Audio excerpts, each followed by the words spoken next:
Hey, what's going on? Welcome to the channel. In this video, we are going to be installing this car underglow kit, purchased right from Amazon, a little bit under $100 when I purchased this, and we're going to be installing it on my Datsun 280Z. This should be a pretty quick video. It's overall a very easy installation, but I just wanted to make a video just for, informational purposes. If you need any help or just want to know what it's going to take to get this installed on your car, then hopefully this is going to help you. So it comes with this baggie of zip ties, some brackets, and a bunch of screws. And then obviously you've got the LED strips, and here is a section of the strips. When you get the kit, it's going to be all one strip, so everything is connected and continuous. There's no connections that you need to plug in or anything, except for the positive and negative of the battery. Now for my installation, I didn't like how it was all connected, because if I need to remove my side skirt, then effectively the whole underglow would need to come off to take my side skirt off, because the underglow is all connected. So what I did when I installed my side skirt, which I already have the underglow on there, I cut the wires, and I'll be using actual connectors to connect the side skirts to the front underglow. Between here and here, there's going to be a connection. That's not necessary if you don't have any reason to be doing that type of stuff. Totally fine if you want to leave it all as one piece. In that case, you really just have a positive and negative on the battery. So I'm going to get the car jacked up. We're going to install the underglow under the front, give you a little visual of how that went.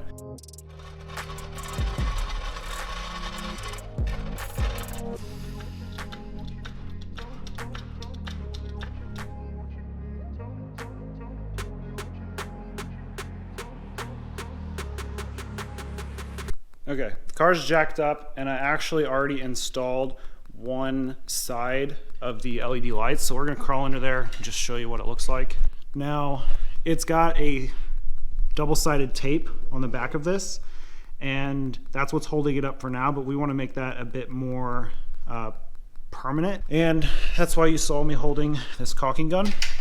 And this is the best solution I found without drilling holes, which I still am going to do to mount the brackets, but on my side skirts, they're all metal, and it's thin metal, so I couldn't drill screws in there. So what I did was I got some black silicone, and I laid a very small bead along the seam or the side here. So really just a small bead in the seam, and I still am going to use the bracket that's in the kit on the ends, because that'll be the most susceptible part to coming off. So I'm gonna use the bracket on the ends, but the rest of it should be fine with no brackets. So I'm gonna get that done and get the other side installed, and then we'll move on to the next steps. Okay, so I got the underglow installed on both sides now, and the silicone has dried, and you can see the clips that I was talking about, so that's gonna hold up the ends really nice.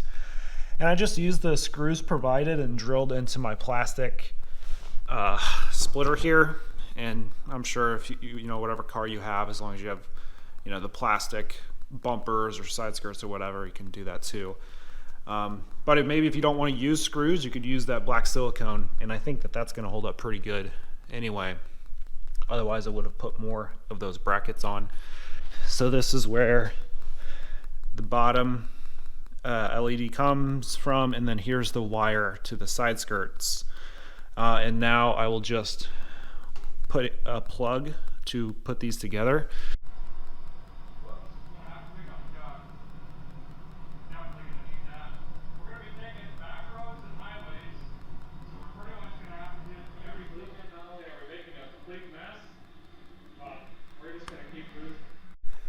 All right, front end underglow is now fully installed and connected to the side skirt underglow.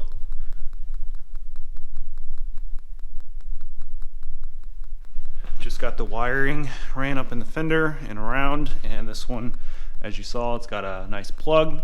I haven't covered like the installation of the side skirt one, but here's what it looks like.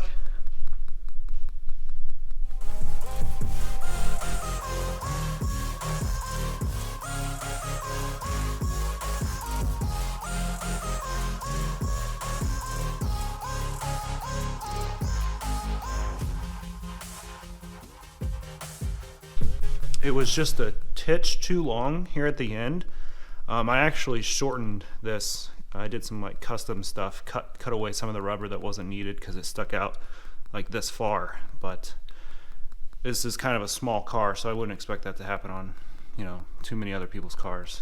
But that's the side skirt, and now the side skirt has wiring here that I've got to run to the rear underglow, which we're about to install, and then lastly connect it to the battery. Now we've just got the rear underglow to install, and this for me is the side that has these boxes and the wires for the positive and negative of the battery. Now my car is different. I have the battery in the back, so that's why it's going to be a little bit different. This section of the strips is probably going to be up front for you, which it shouldn't make any difference as long as you keep the arrows pointing in the same direction. These strips have arrows on them, so just keep the arrows flowing. And again, this will all be one long strip for you. So we're gonna get these LEDs up under the car, and then I'll go over a little bit on wiring it up to the battery. All right, we've got the wires routed back to the battery. So the positive and negative wire from the LED strips are right here. We've got the red wired into an inline fuse that's about 5 amp fuse and then connected to the battery. And then the ground, the black wire, is just ran to ground. So let's give it a test. We'll open up the app, and SP110E should be it, and it's connected, and right now it's turned off. So let's turn it on.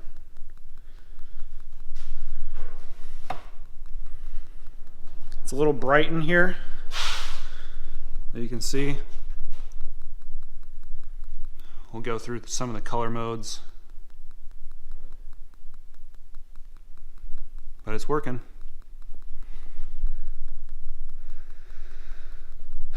I wish I could curve that around just a little bit more, but just the way my rear end is designed, they kind of had to be straight across. So maybe that's something you look to try and do, just because you can see the way it leaves a little bit of a gap there, but that's all right. Now I want to show you one thing about this kit that's very important so it doesn't drain your battery. Because this Underglow kit is Bluetooth, it has to cast a Bluetooth signal, which is going to draw battery power. And you need a way to power up that signal, you know, when you're away from the car or when your ignition's off, etc.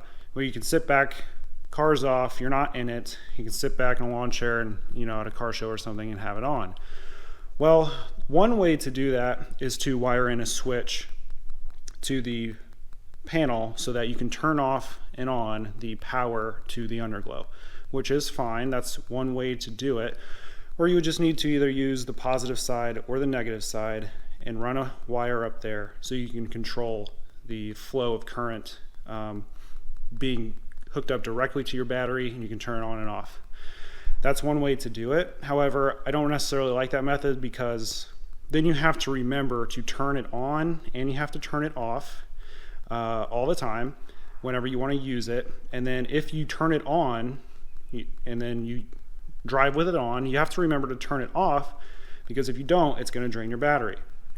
So that's kind of method one and why I didn't like it. You have to turn it on and off, and not only that, you have to turn it on and off in your app, because just flipping the switch doesn't actually turn the Underglow on, it just gives it power. So what I did, let me show you first how much power it draws being off. So it draws 0.27 amps, and that is quite a lot.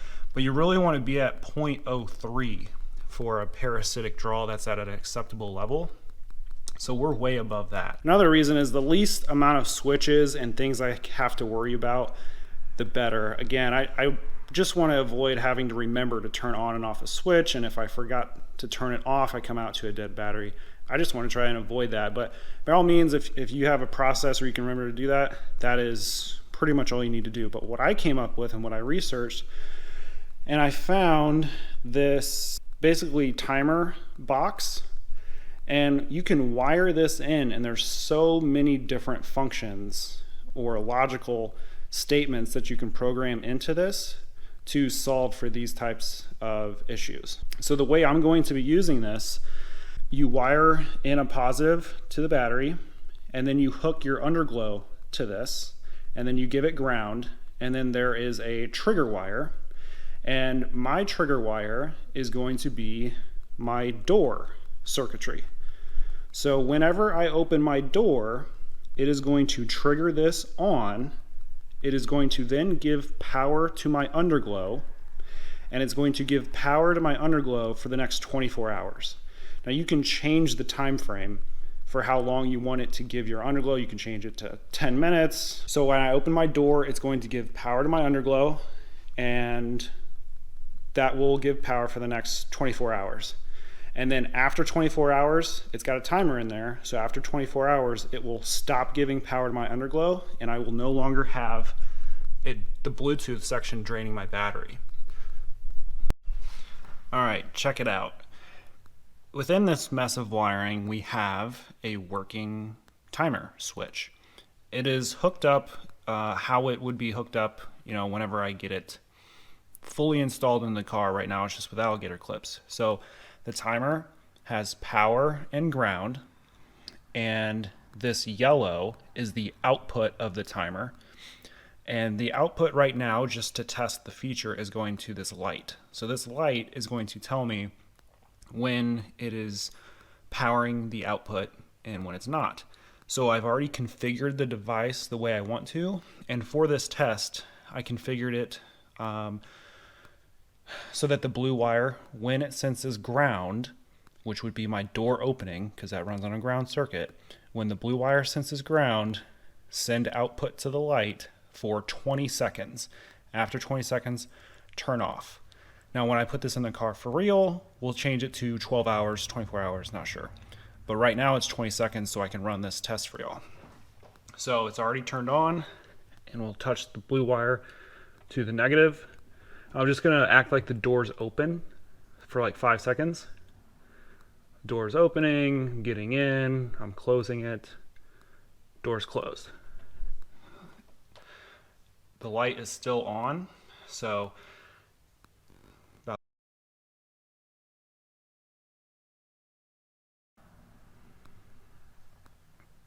and there it goes. The light has turned off.